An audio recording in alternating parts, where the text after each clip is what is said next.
belajar, nomina atau kata benda adalah kata yang mengacu pada manusia, benda, dan konsep atau pengertian segi sematis. Dalam kalimat berpredikat verbra, nomina menduduki fungsi subjek, objek, atau pelengkap. Nomina tidak dapat dijadikan bentuk ingkar tidak, tetapi dengan kata bukan. Nama lain dari kata benda adalah nomina yang mengacu pada suatu benda baik konkret maupun abstrak. Penggunaannya lumrah ditambahkan pada setiap kalimat. Nomina atau kata benda tentunya sama seperti jenis kata lainnya, juga memiliki ciri khas atau karakteristik. Perbedaan kata benda terbagi menjadi dua, yaitu perbedaan kata benda konkret dan kata benda abstrak. Kata benda konkret merupakan kata benda yang merujuk pada sebuah hal yang bisa dilihat atau disentuh, baik itu nama pribadi ataupun nama spesies. Contohnya seperti nama jenis, buku, kayu, laut, tembok. Sedangkan kata benda abstrak merupakan kesatuan yang tidak bernyawa. Contohnya seperti pendapat, keinginan, kepuasan, tugas, yang menggambarkan kesatuan tidak dapat ditangkap dengan panca indera kita sendiri.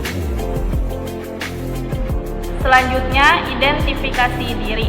Identifikasi adalah salah satu proses yang dilakukan dalam kehidupan sehari-hari.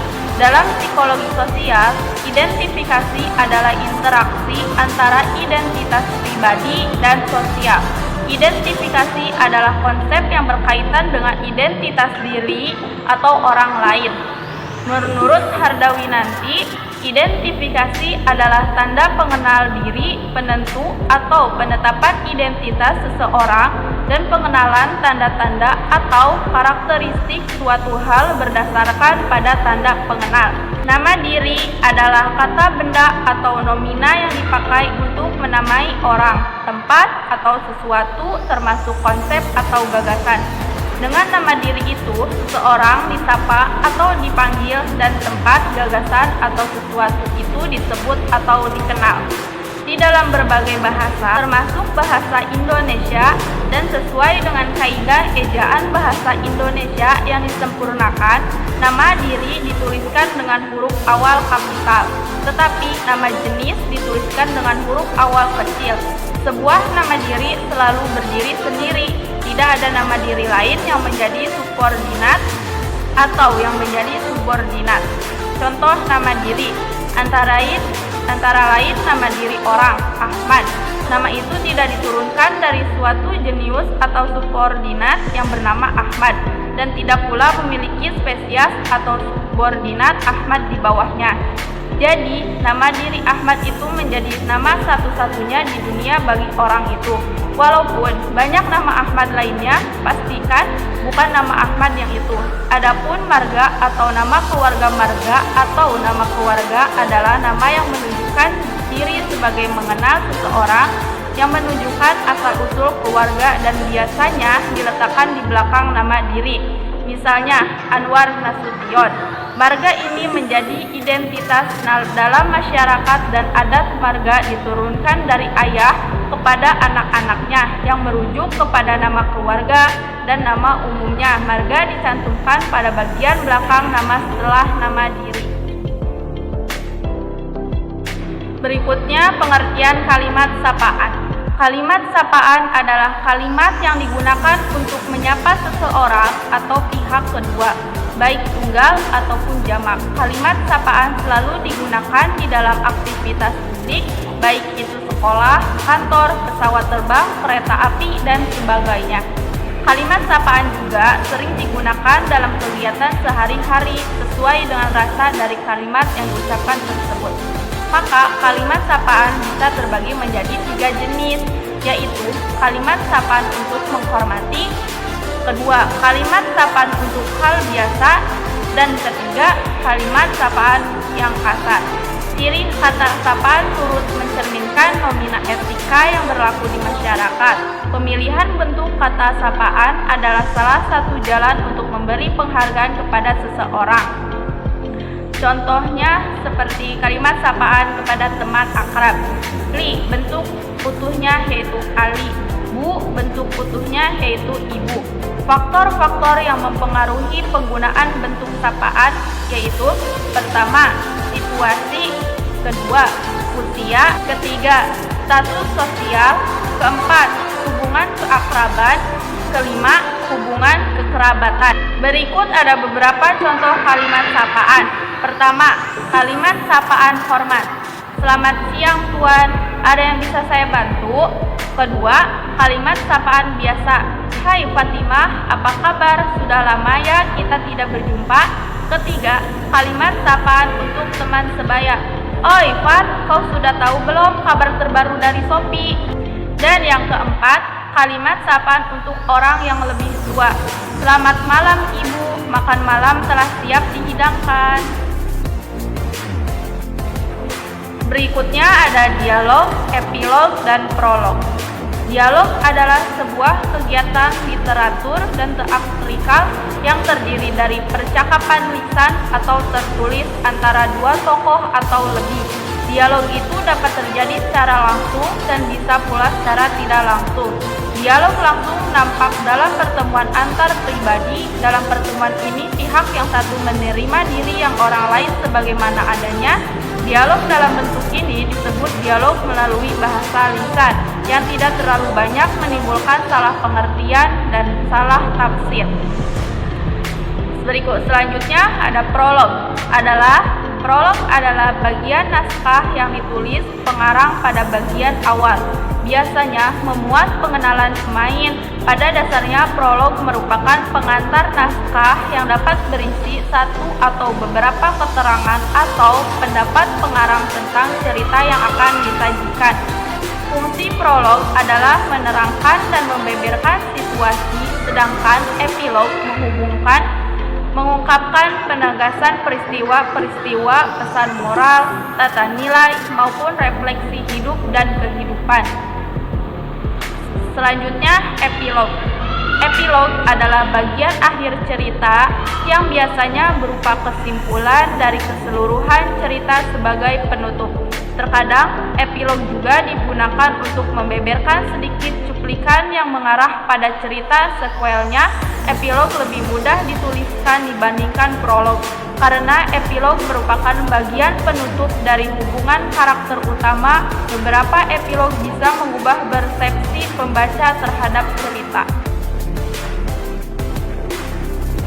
Selanjutnya ada jenis-jenis membaca. Menurut Mulyono Abdurrahman mengatakan bahwa membaca adalah aktivitas kompleks yang mencakup fisik dan mental. Aktivitas fisik yang berhubungan dengan membaca adalah gerak mata dan ketajaman penglihatan. Aktivitas mental mencakup ingatan dan pemahaman. Orang yang membaca dengan baik mampu melihat huruf-huruf dengan jelas, mampu menggerakkan mata secara lincah, mengingat simbol-simbol bahasa dengan tepat, dan mempunyai penalaran yang cukup untuk memahami bacaan. Berikut jenis-jenis membaca dan contohnya. 1. Membaca nyaring. Membaca nyaring adalah suatu aktivitas atau kegiatan yang merupakan alat bagi guru murid ataupun pembaca bersama-sama dengan orang lain atau pendengar untuk menangkap atau memahami informasi, pikiran, dan perasaan seseorang pengarang. Kedua, membaca senyap atau membaca dalam hati. Membaca dalam hati adalah membaca tidak bersuara, tanpa gerakan bibir, tanpa gerakan kepala, dan tanpa berbisik. Memahami bahan bacaan yang dibaca secara diam atau dalam hati. Kecepatan mata dalam membaca 3 kata per detik, menikmati bahan bacaan yang dibaca dalam hati, dan dapat menyesuaikan kecepatan membaca dengan tingkat kesukaran yang terdapat dalam bahan bacaan itu. Menurut Tarigan, berpendapat bahwa dilihat dari cakupan bahan bacaan yang dibaca secara garis besar, kita dapat membedakannya atas 2 jenis kegiatan membaca, yaitu membaca ekstensif dan membaca intensif. Pertama, membaca ekstensif. Membaca ekstensif merupakan proses membaca yang dilakukan secara luas, bahan bacaan yang digunakan bermacam-macam, dan waktu yang digunakan cepat dan singkat. Tujuan membaca ekstensif adalah sekedar memahami isi yang penting dari bahan bacaan dengan waktu yang singkat dan cepat. Kedua, membaca intensif. Membaca intensif merupakan kegiatan membaca yang dilakukan secara sesama yaitu hanya membaca satu atau beberapa pilihan dari bahan yang ada untuk menumbuhkan dan mengasah kemampuan membaca secara kritis. Berikutnya, tata cara membaca puisi dan membaca teks. Puisi adalah salah satu karya sastra yang berbentuk pendek, singkat, dan padat yang dituangkan dari isi hati, pikiran, dan perasaan penyair dengan sengaja segala kemampuan bahasa yang pekat, kreatif, dan imajinatif. Mulyadi mengatakan bahwa fiksi atau prosa adalah salah satu jenis genre sastra di samping genre lainnya. Genre lain yang dimaksud ialah puisi dan drama. Berikut karakteristik puisi dan prosa. Puisi. Adapun ciri-ciri puisi secara umum adalah: pertama, penulisannya terdiri dari bait yang di dalamnya berisi baris-baris. Kedua, banyak menggunakan gaya bahasa majas yang bermakna kiasan. Ketiga, terikat oleh persajakan rima dan irama. Adapun ciri-ciri puisi lama: 1. Nama pengarang anonim. 2. Biasanya nama pengarangnya tidak diketahui atau anonim. Ketiga, penyampaiannya bersifat dari mulut ke mulut. Keempat, penyampaiannya bersifat dari mulut ke mulut sehingga tak heran jika disebut dengan sastra lisan. Kelima, sangat terikat dengan aturan seperti jumlah baris tiap bait, suku kata, maupun rima. Selanjutnya, ciri-ciri puisi modern. 1.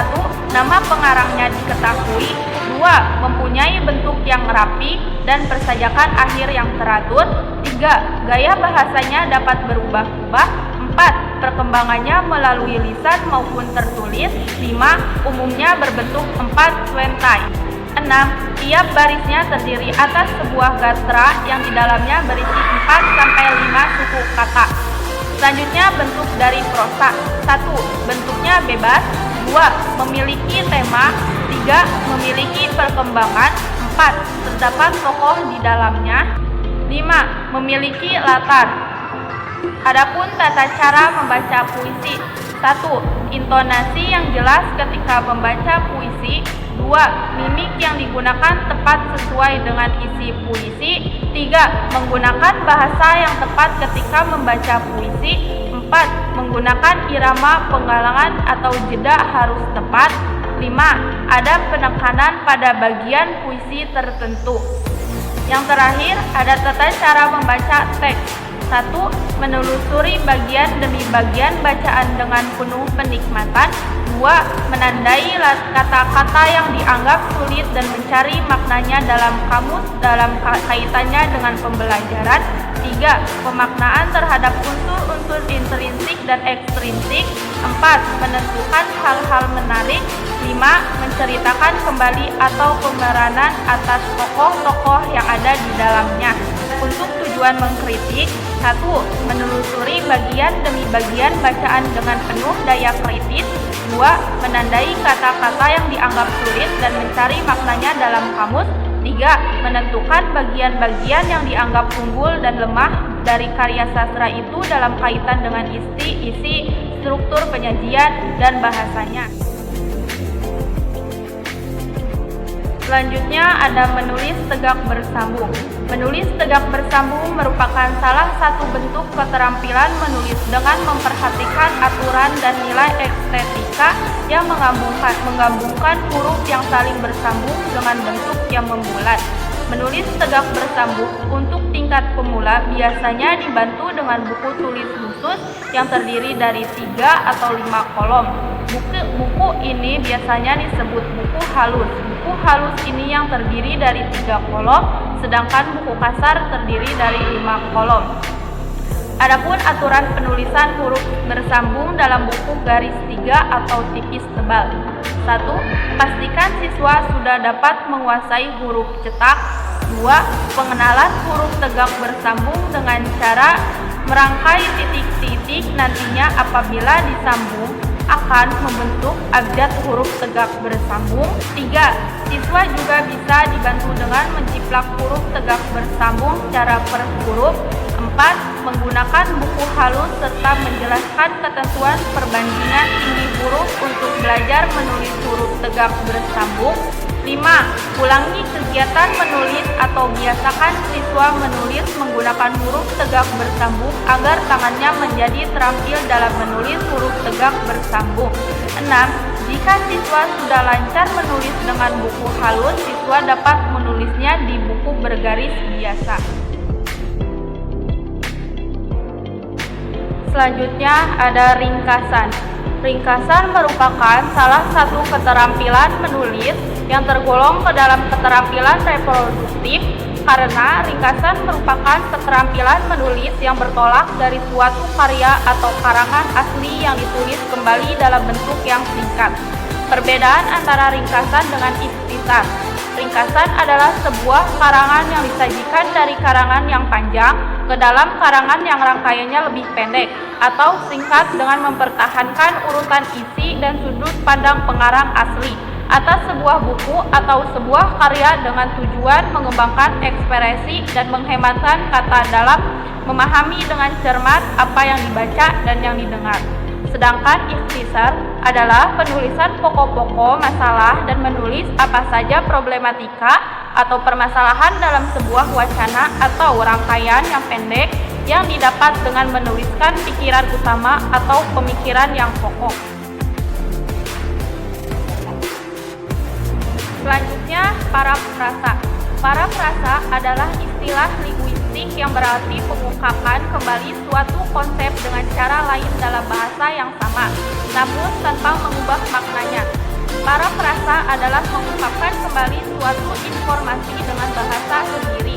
Parafrasa lisan adalah sebuah ungkapan kembali dari tuturan bahasa, dari tingkatan atau macam bahasa ke bentuk lainnya secara lisan.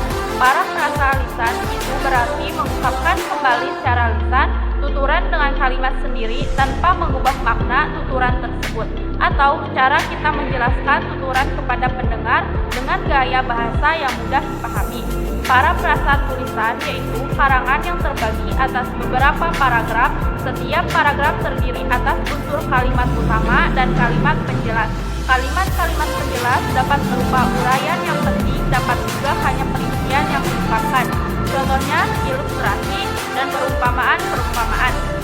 Jenis parafrasa terbagi menjadi dua, yaitu parafrasa bebas dan parafrasa terikat. Parafrasa bebas adalah parafrasa yang tidak mewajibkan penulis untuk menggunakan kata-kata asli yang digunakan dalam karya sastra rujukan, namun tetap mempertahankan inti dan makna dari karya sastra tersebut. Sedangkan parafrasa terikat adalah parafrasa yang mewajibkan pengguna dalam menggunakan kata-kata asli dalam karya sastra rujukan dan kemudian bisa ditambah dengan kata-kata lain untuk membangun karya sastra lain dengan bentuk yang lebih berbeda. Adapun langkah-langkah parafrasa sebagai berikut. 1. Bacalah naskah yang akan diparafrasakan sampai selesai untuk memperoleh gambaran umum isi bacaan atau tulisan. 2. Bacalah naskah sekali lagi dengan memberi tanda pada bagian-bagian penting dan kata-kata kunci yang terdapat pada bacaan. 3. Catatlah kalimat inti dan kata-kata kunci secara berurut. 4. Kembangkan kalimat inti dan kata-kata kunci menjadi gagasan pokok yang sesuai dengan topik bacaan. 5. Uraikan kembali gagasan pokok menjadi paragraf yang singkat dengan bahasa sendiri. Surat resmi. Surat resmi adalah sarana komunikasi dan sekaligus sebagai alat penyampaian pesan yang diberikan kepada wakil dari penulis atau pengirim secara langsung melalui kegiatan formal, sehingga dalam tatarannya berlaku sebagai piranti tata usaha dan pengukur maju mundurnya suatu kegiatan usaha. Surat pribadi. Surat pribadi ialah surat-surat yang isinya menyangkut masalah pribadi yang dikirimkan antara orang yang mempunyai hubungan pribadi seperti anggota keluarga, tetangga, orang sekampung, tempat sepermainan, kawan satu kelas atau satu sekolah, rekan satu organisasi, dan hubungan cinta antara seorang pria dan wanita. Berikut ada macam-macam surat resmi. 1. Surat permohonan. 2. Surat keputusan. 3. Surat kasus. 4. IKTP. 5. Surat edaran. 6. Surat undangan. Dan adapun macam-macam surat pribadi. Berdasarkan isi dan sifatnya, surat pribadi dapat dibedakan menjadi dua macam, yaitu surat pribadi yang isinya bersifat kekeluargaan, misalnya surat perkenalan, surat antar kerabat, surat kepada teman, surat kepada orang tua, dan surat pribadi yang isinya bersifat setengah resmi atau ada hubungannya dengan kedinasan, misalnya surat lamaran pekerjaan, surat izin tidak masuk kerja, surat tidak masuk sekolah, surat izin cuti. Dan adapun ciri-ciri surat resmi. 1. Menggunakan bahasa baku sesuai kaidah bahasa Indonesia dan ejaan yang disempurnakan. 2. Dibuat dengan bahasa yang singkat, padat, dan efektif serta mudah dipahami konteksnya. 3. Surat resmi tidak menggunakan bahasa implisit melainkan bahasa eksplisit. 4. Dilengkapi kop surat yang menyebutkan pihak yang mengeluarkan surat resmi tersebut. 5. Di dalam surat resmi selalu tercantumkan nomor surat, perihal, tanggal, alamat tujuan, dan lampiran jika tersedia. 6. Dibutuhkan stempel atau cap khusus untuk kondisi tertentu. Dan adapun ciri-ciri surat pribadi. 1. Tidak mempunyai kop surat. 2. Tidak mempunyai nomor surat. 3. Salam pembuka maupun penutup sangat beragam dan lebih bersifat santai atau non-formal. Selanjutnya ada pengertian formulir dan kwitansi. Pengertian formulir dalam Kamus Bahasa Indonesia yaitu isian yang harus diisi dan diserahkan kepada bagian pendaftaran. Adapun pendapat lainnya, formulir adalah lembaran kertas dengan ukuran tertentu yang di dalamnya terdapat data atau informasi yang bersifat tetap dan juga bagian lain yang diisi dengan bagian yang tidak tetap. Fungsi dari formulir itu sendiri adalah untuk mencari suatu keterangan tertentu, menghimpun data yang sama, menyampaikan informasi yang sama kepada bagian yang berbeda sebagai bukti fisik dan sebagai dasar petunjuk untuk bekerja. Dan pengertian kwitansi. Pengertian kwitansi adalah sebuah dokumen yang menjadi alat bukti terjadinya pembayaran maupun penerimaan sejumlah uang, dikeluarkan dan ditanda tangani si penerima, kemudian diserahkan kepada si pemberi uang atau yang membayar. Jenis formulir terbagi menjadi dua macam, yaitu 1. Formulir internal. Formulir yang digunakan di dalam lingkungan sebuah kantor antara para pengawas, pegawai, dan wakil-wakil sebuah perkantoran. Contoh, tiket-tiket biaya, formulir pengeluaran, order-order pabrik, permohonan bahan-bahan, dan data mengenai penjualan. 2. Formulir eksternal. Formulir yang digunakan dalam lingkungan kantor yang mana formulir tersebut dikirimkan kepada para langganan. Contoh, order pembelian atau faktur dan memo kredit. Jenis-jenis kwitansi berdasarkan penggunaannya. 1. Kwitansi transfer uang. Jenis kwitansi ini biasanya digunakan dalam dunia perbankan, di mana di dalam kwitansi secara jelas tercantum nomor rekening penerima. 2. Kwitansi transaksi produk. Kwitansi ini menjelaskan barang apa yang dibeli konsumen lebih detail mengenai nomor seri produk, tipe barang, lalu ada alamat konsumen serta harga barang. 3. Kwitansi serah terima uang. Jenis kwitansi ini paling sering digunakan. Pada kwitansi ini menerangkan jumlah uang yang diserahkan kepada seseorang atau perusahaan atau lembaga di mana penggunaannya akan dianggap sebagai bukti pembayaran yang sah dan disetujui oleh kedua belah pihak. 4. Kwitansi bukti pembayaran. Kwitansi ini umum digunakan dalam jual beli. Bukti pembayaran bisa berupa angsuran atau cicilan ataupun lunas. Kwitansi ini umumnya juga menerangkan jumlah uang untuk pembayaran dan informasi si pembayar atau pemberi dana. Terakhir ada pidato. Pidato adalah suatu ucapan dengan susunan yang baik untuk disampaikan kepada orang banyak yang berupa komunikasi satu arah dan digunakan dalam forum resmi. Pidato adalah berbicara di hadapan orang banyak dalam rangka menyampaikan suatu masalah untuk mencapai suatu tujuan tertentu, misalnya untuk musyawarah, memberikan rujukan, dan sebagainya. Adapun tujuan pidato: 1. Memberikan arahan dan penjelasan di depan halayak banyak. 2. Mempengaruhi orang banyak untuk kepentingan pembicara. 3. Memberikan pemahaman dan pengertian dan atas suatu informasi kepada halayak ramai. 4. Menghibur halayak ramai sehingga ada kepuasan dalam diri pendengar. Adapun langkah-langkah menulis pidato: 1. Menentukan maksud. 2. Menganalisis pendengar dan situasi. 3. Memilih dan menyempitkan topik. 4. Mengumpulkan bahan. Dan yang terakhir, kelima, membuat kerangka uraian sebelum menulis.